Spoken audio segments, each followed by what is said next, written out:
And I now invite Ms. Adila Hassim to address the court. South Africa contends that Israel has transgressed Article 2 of the Convention by committing actions that fall within the definition of genocide. At this provisional measures stage, it is not necessary for the court to come to a final view on the question of whether Israel's conduct constitutes genocide. It is necessary to establish only whether at least some of the acts alleged are capable of falling within the provisions of the Convention.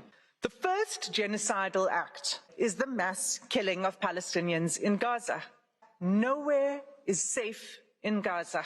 In the first 3 weeks alone, Israel deployed 6,000 bombs per week. At least 200 times it has deployed 2,000-pound bombs in southern areas of Palestine designated as safe. Israel has killed an unparalleled and unprecedented number of civilians with the full knowledge of how many civilian lives each bomb will take. The scale of Palestinian child killings in Gaza is such that UN chiefs have described it as a graveyard for children.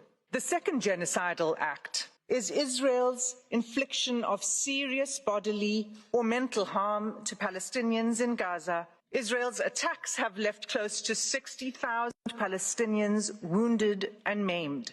Large numbers of Palestinian civilians, including children, are arrested, blindfolded, forced to undress, and loaded onto trucks, taken to unknown locations. Turning to the third genocidal act, Israel has deliberately imposed conditions on Gaza that cannot sustain life.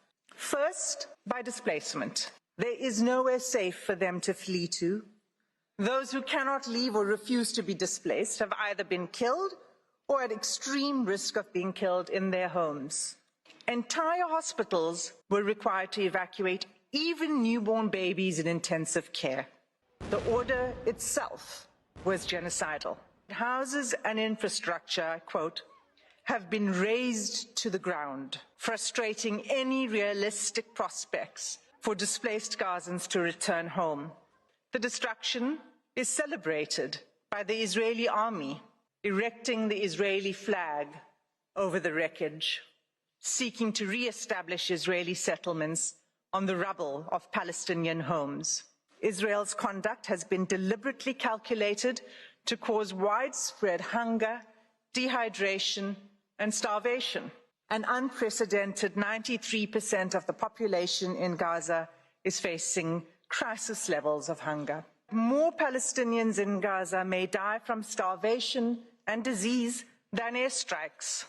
Israel has deliberately inflicted conditions in which Palestinians in Gaza are denied adequate shelter, clothes, or sanitation. Cases of diarrhea in children under 5 years of age have increased 2,000%. The fourth genocidal act, the healthcare of infrastructure in the Gaza Strip, has been completely obliterated. Israel is blocking the delivery of life-saving aid, including essential medical kits for delivering babies. All of these acts form a calculated pattern of conduct by Israel, indicating a genocidal intent.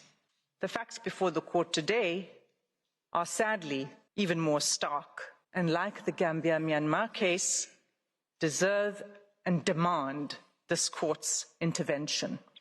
Nothing will stop the suffering except an order from this court.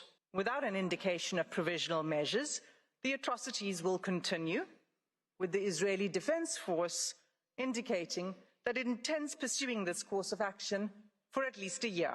In the words of the UN Under-Secretary General, you think getting aid into Gaza is easy? Think again. 3 layers of inspections before trucks can even enter. Confusion and long queues. A growing list of rejected items. The fighting must stop. That concludes my section on the genocidal conduct of Israel.